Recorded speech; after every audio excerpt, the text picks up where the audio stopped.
Modern dating exposes a brutal truth.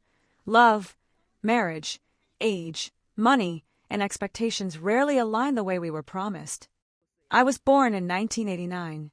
I'm 36 now. No house, no car, not married, no kids. To my future husband, if you're willing, can you agree to 3 things? First, before marriage, I won't control your life. After marriage, I hope you'll focus on the family. Second, after having children, I won't quit my job.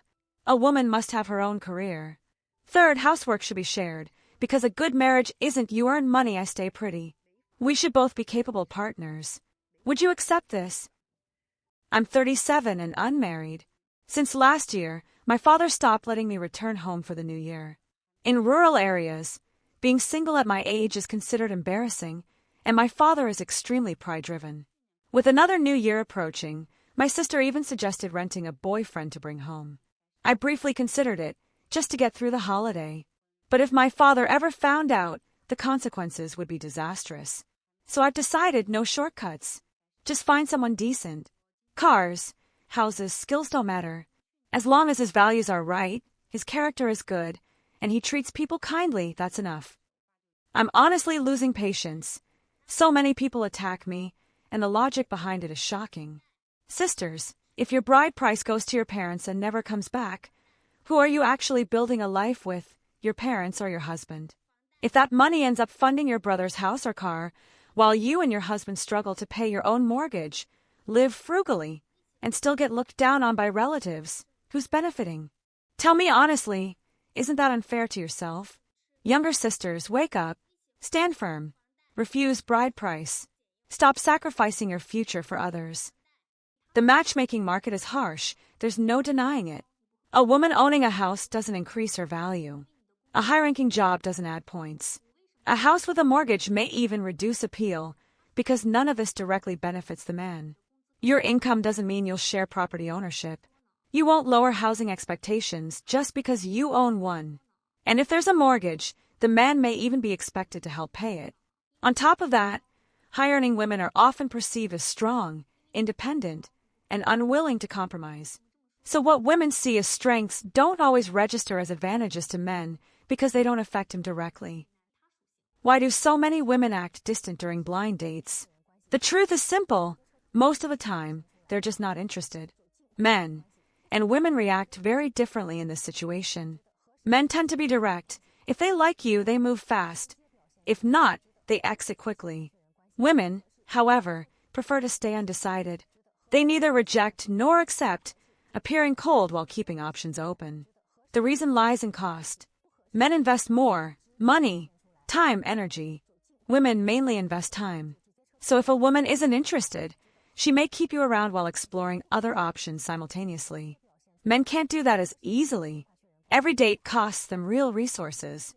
So if a woman feels distant, it's usually because she didn't choose you.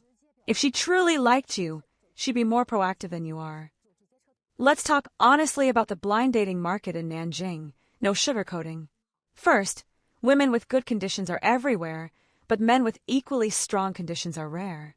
Second, women tend to be older, while men show very little urgency in matchmaking. Third, women don't want to settle, and men don't want to compromise either. Everyone is afraid of losing leverage or becoming a backup option. Fourth, parents are anxious to death, while their children remain calm and indifferent.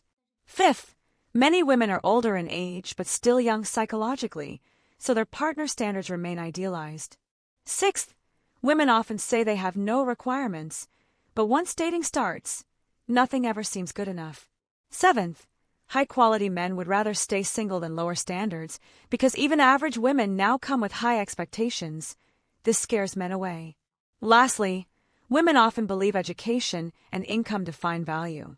But from a male perspective, age and appearance usually rank first. Other strengths rarely compensate. I'm 36 and single, and recently I actually wrote my will. A news story about a 46-year-old woman in Shanghai who passed away suddenly deeply affected me.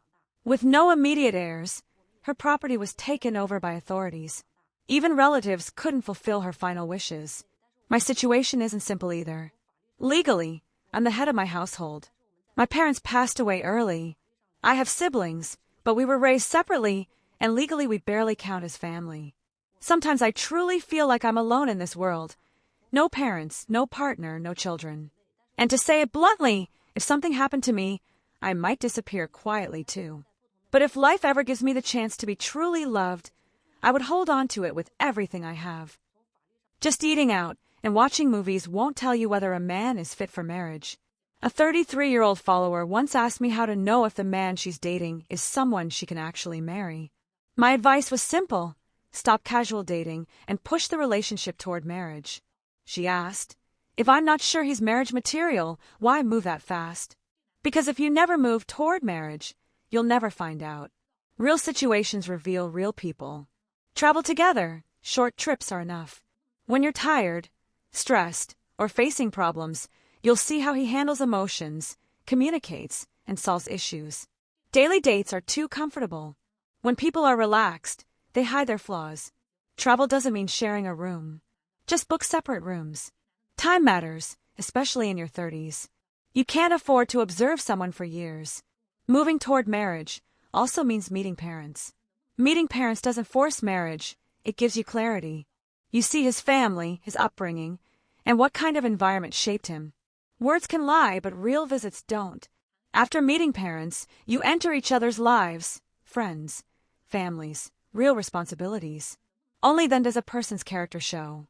Marriage isn't about eating good food together every day. It's about how someone behaves under pressure. If during this process you realize he's not right, stop immediately. For older women, speed matters. Seeing the truth earlier is protecting yourself.